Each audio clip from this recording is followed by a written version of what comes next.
انسان کے مقدر میں خوف بھی ہے اور بھوک بھی ہے اور اموال کا نقصان بھی ہے اور جانوں اور پھلوں کا نقصان بھی ہے، اور اس امر کا مذہب سے کوئی تعلق نہیں۔ کوئی انسان مذہبی ہو یا غیر مذہبی، خدا پر ایمان رکھنے والا ہو یا دہریہ ہو، مادہ پرست ہو یا روحانیت کا قائل ہو، اس کی زندگی میں یہ ساری چیزیں اس کے ساتھ لگی ہوئی ہیں۔ خوف طرح طرح کے انسان کو گھیرے ہوئے ہیں، لیکن ہر خوف سے بہتر وہ خوف ہے جو خدا کی خاطر انسان پر عائد کیا جائے۔ کوئی اور خوف اس خوف کا مقابلہ نہیں کر سکتا۔ ویسے تو ایسی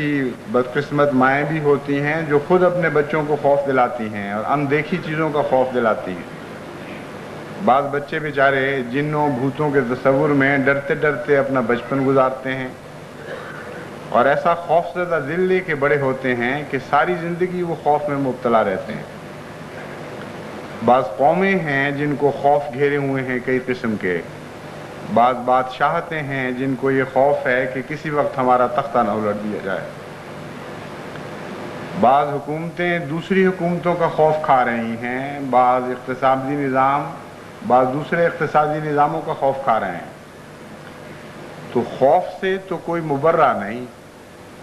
ناممکن ہے کہ انسان خوف کے بغیر زندگی گزار سکے، مگر قرآن کریم ایک ایسے خوف کا ذکر فرماتا ہے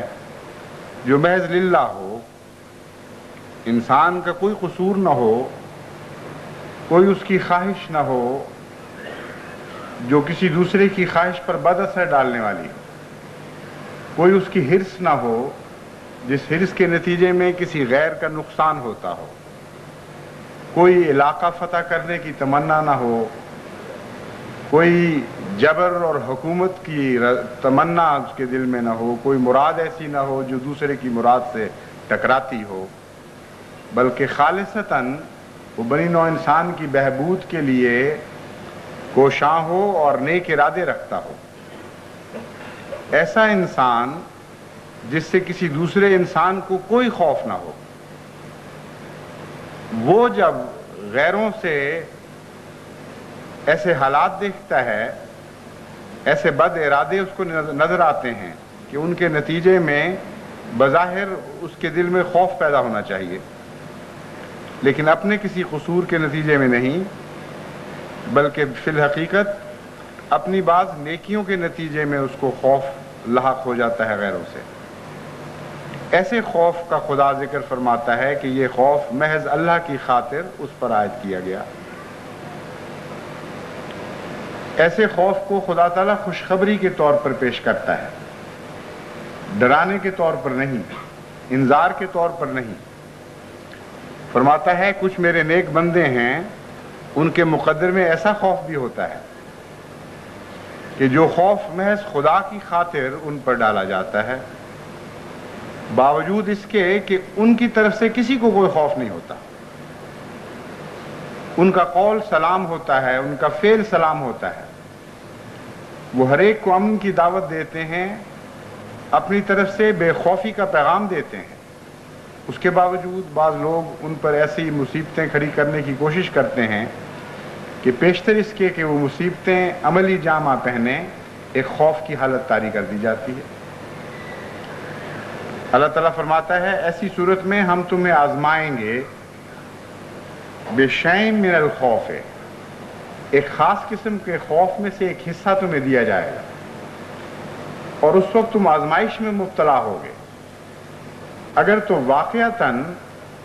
یہ خوف خدا کی خاطر ہے تو تمہیں یہ خوف متاثر نہیں کر سکے گا، تمہیں یہ خوف اس طرح ڈرا نہیں سکے گا جیسے اہل دنیا کو دنیا کے خوف ڈرا دیا کرتے ہیں۔ یہ ہے ابتلا کا معنی، آزمائش کا معنی۔ اس کا ہرگز یہ مطلب نہیں کہ مسلمان جو سچا مومن ہو، جو اللہ پر توکل رکھتا ہو، وہ خوف کے نتیجے میں خوف زدہ اور ہیبت زدہ ہو جاتا ہے، کیونکہ قرآن کریم کی دوسری آیت اس مضمون کی نفی فرما رہی ہے۔ اللہ تعالیٰ واضح طور پر فرماتا ہے الا ان اولیاء اللہ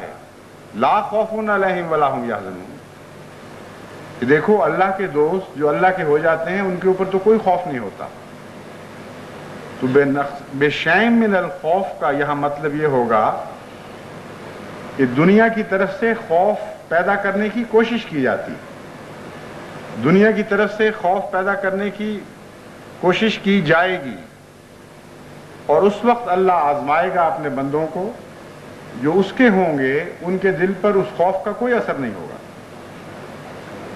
جو اللہ کے نہیں ہوں گے یا کسی حد تک غیر کی ملونی ان کے دلوں میں شامل ہوگی، اس حد تک وہ اس خوف سے متاثر ہو جائیں گے۔ پھر اسی طرح